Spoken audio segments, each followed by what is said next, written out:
गुरुपूजिताय गुरुदैवताय गुरुकुलस्थायिने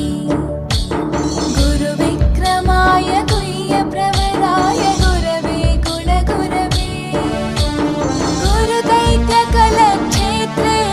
गुरुधर्मसताराध्याय गुरुपुत्रपरित्रात्रे गुरुपाखण्डखण्डकाय गीतसाराय गीततत्त्वाय गीतगोत्राय धीमहि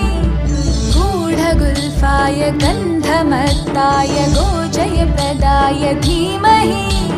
गुणातीताय गुणाधीशाय गुणप्रविष्टाय धीमहि एकदन्ताय वक्रतुण्डाय गौरीतनयाय धीमहि गजेशानाय